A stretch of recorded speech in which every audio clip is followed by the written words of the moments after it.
Good evening! Ito nga pala ay alas 8 ng gabi. Ako ay magdidilig ng halaman.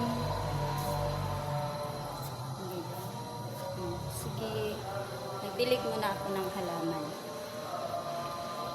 Para naman ang ating halaman ay mabubuhay sa sobrang init pa naman dito kasi. Yan oh. Namamatay na yung mga halaman ko. Tingnan nyo. Namamatay na siya. Grabe kawawa yung aking mga halaman. Ito yung bumbles. Iwan ko dito, hindi ko alam kung ano ang tawag dito. Ito oh, namamatay siya. Ito yung tinatanim ko, nabuhay naman siya. O diba, ang ganda niya. Ito yung bumbles na bago. Tapos ito, namatay to dati. Ngayon medyo okay na siya. Nabubuhay na. Yan yung aking mga tinatanim.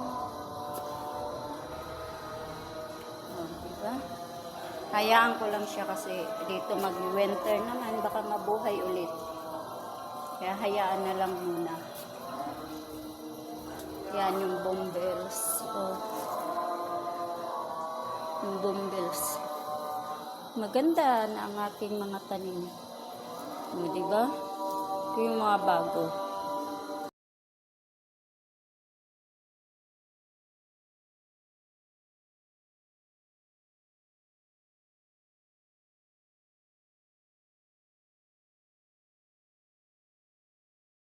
Dito kasi, syempre, yung mga nagtatanim dito, ako lang at saka yung amo kong lalaki. Pero ako lang talaga yung dyan, nagdadala lang siya dito, bumibili. Tapos ako yung nagtatanim. Dati meron doon sa labas.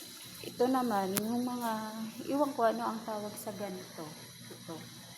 Hindi ko alam kung ano ang tawag niyan, pero gusto ko nga putulin. Yan, putulin. Tapos ito rin, putulin ko to para naman ano siya ng bago kasi para siya parang minteryo na yung ano dito. Parang minteryo yung amoy. Tapos ito yung mga bumbles. Yan, balik pa ikot yan. Yung doon banda dati, doon, meron tanim doon. Ang ginawa naman ay inulit lang siya, bali parang pinapapatag na, tinanggal na yung mga ganito kasi nga ang damo dito, yung mga dahon-dahon nagkalaglagan kasi dati yung bumbles doon malalaki, dito medyo okay lang kasi maliliit lang. Bala ko nga tanggalin na yung mga tanim na dati kasi ano na siya, yung matanda na ba. Ayan. Tapos parang papalitan ko lahat ng ganito. Yung ganitong mga tanim. Hindi rin pala madali magtanim-tanim. Naga ng pagdidilig. Pero okay lang. Bye!